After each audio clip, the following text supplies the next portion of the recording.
Welcome my viewers and students. In previous video, I explained two tests, Z test and T test. Of course, I could not solve the small numericals or the MCQs regarding those two tests.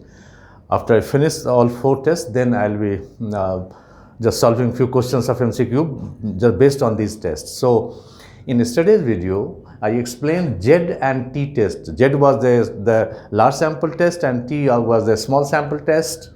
And the largeness or smallness is defined as a 30 is the dividing line. So whenever sample size is more than 30, it is large sample. When it is less than 30, it is small sample.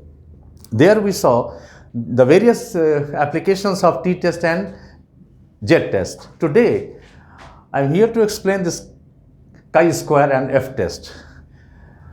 Chi-square, to just define chi-square, first of all, we see that if X follows normal distribution with mean, mu and variance sigma square, then the standard normal variate Z is defined as X minus mu by sigma that follows normal distribution with zero mean and unit variance. This is a standardized value of this X variate. Now, the square of standard normal variate, follows chi-square distribution with 1 degrees of freedom.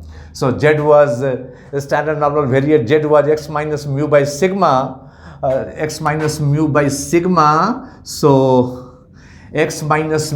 sigma square, this is Z square. And it is called chi-square. This whole statistic follows chi-square distribution with 1 degree of freedom. So this is the definition of chi-square test, that the square of a standard normal variate is a chi-square variate which follows 1 degrees of freedom, right? Now its two applications are most important, which are most often and frequently used in statistics. First is to test the goodness of fit. Whenever any theory is formed or just constructed, then after the theory has been formulated, it is tested against the reality, how far it conforms the reality or up to what extent it corresponds to the reality. So just to measure this correspondence between theory and reality, Mr. Karl Pearson gave this test, chi-square test, to test the goodness of fit. Here null hypothesis is defined as no difference between theory and data. Data is the reality, theory is the theory. This is null hypothesis. Here chi-square is defined as summation OI minus EI square divided by EI. This whole statistic follows chi-square distribution with 1 degree of freedom. Now here OI is observed frequency, that is the real data. OI is the observed frequency and EI is theoretical frequency, and the imposed condition is summation OI must be equal to summation EI.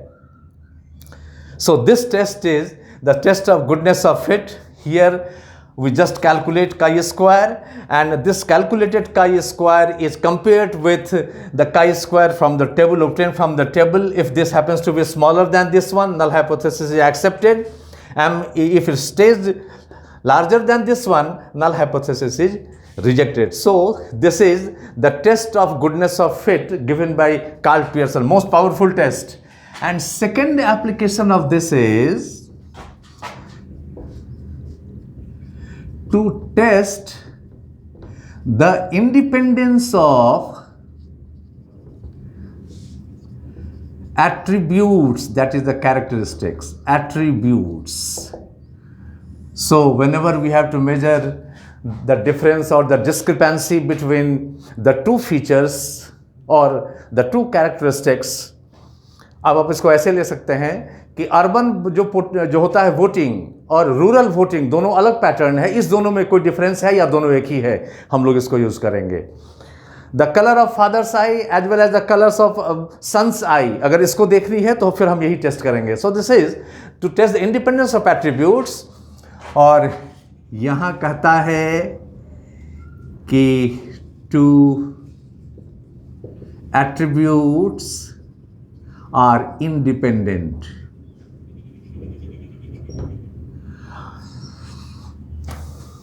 before I give the same statistic could be used. Here also chi square is summation OI minus EI square divided by EI. This follows chi square distribution. Now, as far as the degree of freedom is concerned, when we go to test the independence of attributes, we have contingency table. Contingency table. This contingency table can be of two forms, either 2 by 2 or either R by S. It is a matrix, so this is row and this is column. If our contingency matrix, this contingency table is 2 by 2, then here chi square follows with 1 degrees of freedom. And if contingency table is of RS size, the matrix, then this chi square follows R minus 1 into S minus 1 degree of freedom. If it is asked that contingency table was 3 into 5, possibly this question was asked in NET. If our contingency table is 3:5, then chi square would follow 3 minus 1 into 5 minus 1 degrees of freedom, that is 8 degrees of freedom. 2 into 4. So this is what about the contingency table. If it is 2 by 2, then this chi square follows 1 degree of freedom. And if this contingency table is R into S, row, and S is column, then this chi square follows R minus 1 into S minus 1 degree of freedom. This thing has to be memorized about the chi square test. So these are the two most significant use of chi square in statistics, to test the goodness of fit and to test the independence of attributes. So this is what about chi square test. Now let me explain F test. This is F test. First of all, one thing has to be mentioned, that F test is the single test or the lone test which follows 2 degrees of freedom simultaneously. All the prior distributions, Z, T and chi square, those all three distributions follows only 1 degree of freedom. Lekin here, this F test is the single test which follows 2 degrees of freedom. If x1 follows chi1 square and x2 follows chi2 square, then the ratio of 2 chi square, so chi1 square by chi2 square equals F, and this chi1 square is S1 square by V1. V1 is the degree of freedom. So we may write this follows F distribution with V1 and V2 degree of freedom. So S1 square by V1 divided by S2 square by V2. This S1 square and S2 square both are unbiased estimate of the population variance, and S1 square is defined as summation x1 minus x1 bar square by n1, and this is summation x2 minus x2 bar square by n2. This is S1 square, S2 square. These are the two unbiased estimate of the population variance. So ratio of these two variances follows F distribution with V1 and V2 degree of freedom, and where V1 must be greater than V2. This is also one of the conditions. The degree of freedom of the numerator must be larger than the degree of freedom of the denominator. So this is what the test of variance ratio, and it is use of F test. And finally, we have seen in the previous class that when we have to test the equality of two means and the sample is large, we use Z test.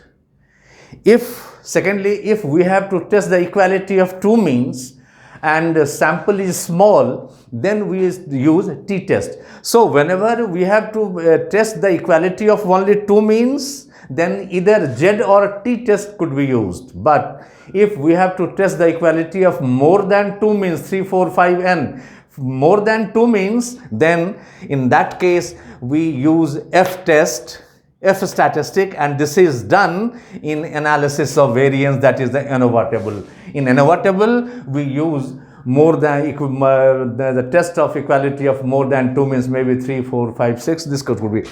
So these are the two important tests of usage applications of the F test. And in a very nutshell, I have explained all the 4 tests, their uses, applications. And here in these 2 classes, in the previous class and in today's class, I have not solved any numericals related to these 4 tests. In the just succeeding videos, I shall be solving and showing the questions. In today's class too, I am going to solve few questions related to these tests, and in the coming videos too, I will be solving. So let me solve few more questions.